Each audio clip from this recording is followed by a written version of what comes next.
Walk-On Indians opened up district play in style last Friday night with a 45-23 win over North Fayette Valley in their homecoming down in West Union last Friday night. Head coach Chad Beermann here to recap it. And Chad, what clicked for you last Friday night? Well, one of the things we talked about is that our offensive line hadn't been playing up to what we expected them to do, and I thought Friday night they did. They did a good job opening up run holes, and our passing game looked a lot better when Noah had time to throw, and so the line play on actually both sides of the ball, offensively and defensively, really opened things up for us on offense, and then did a good job of slowing down what NFV wanted to do on their offense. You led 7-0 at the end of the first quarter and really exploded in that second quarter. What got things rolling in that frame? Well, we had a couple nice drives, and then we managed to score with about 1:10 to go in the half, to go up 28-7, and kicked off. They went for it on fourth down at midfield, gave us the ball back. We were able to drive down and get down to 10, basically kick a field goal as time ran out. So we put 10 points on the board in the last just over a minute. So that gave us a nice 31-7 cushion at half. And, they came out, scored right after halftime, but we were able to answer that very quickly, and then got up 45-15 and got our last 7 minutes. We were able to pull our starters and get some kids some playing time at the end of the game there. Discuss the night of Nash Pearson, a great night to catching the football, 9 catches for 154 yards. He also had that punt return, returned 83 yards for a score. What made it work for Nash last Friday? Well, they're playing a lot of man coverage, and so he was able to get some short routes early, and then when they started jumping the short routes, we were able to run a hitch and go and get him open behind that and get a nice completion that way. And then we ran a reverse on the punt return. Noah Hatlin was part of the fake on that too. He did a great job faking.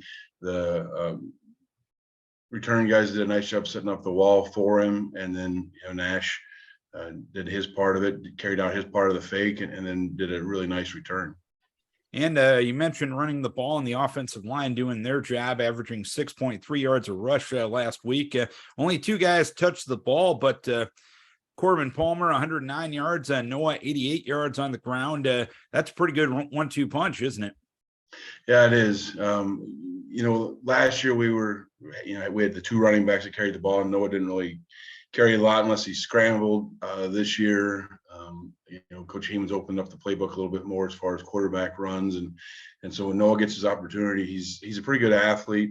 Obviously, he throws the ball well, but he can carry the ball well too. And we've got other backs, but we had some little nicks and bruises we were trying to protect, and I think that some other kids will get some touches as we go forward. But those 2 did a great job Friday night. And throwing the football, 12 of 16 for Noah for 194 yards. Hard to get a lot more efficient than that. No, he did a great job. Like I said, the line gave him time, which he was under pressure quite a bit 2 weeks ago. His passing stats showed that, and when the line gives him time, and he's getting a little more comfortable with what Coach Heeman wants him to look for, and putting the ball where it needs to be. And he did a great job throwing the ball, and we're really pleased with basically the whole way the offense performed. And after getting that result on Friday night through the first 2 days of practice this week, have you noticed any added energy, any added enthusiasm, knowing the fact that you got rewarded for the work you were putting in last week?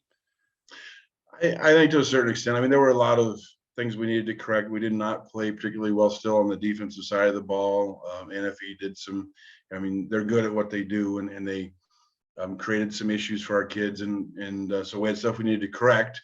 But it's a lot easier to take that correction when you're on the winning side than when you're trying to rally the kids back from a loss.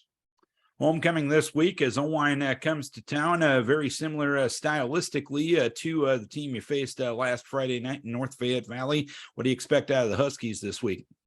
Oh, I think they're sitting at 2-2. They've had some good ball games already. They're continuing to improve. We told our kids it's the same concepts that NFV runs.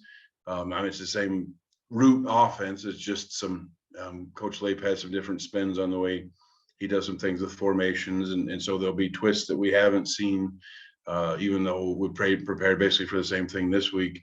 Last year they were able to move the ball on us really well, and it was just a matter of our offense getting separation, and we expect, we know, as a matter of fact, that they'll have some surprises, stuff we haven't seen, and see if our kids are ready to adjust. All right, Coach. Hopefully we can talk about a winning streak next week. Keep your kids healthy. We wish you best of luck. All right. Thank you. Chad Beermann, head coach for the Walk-On Indians.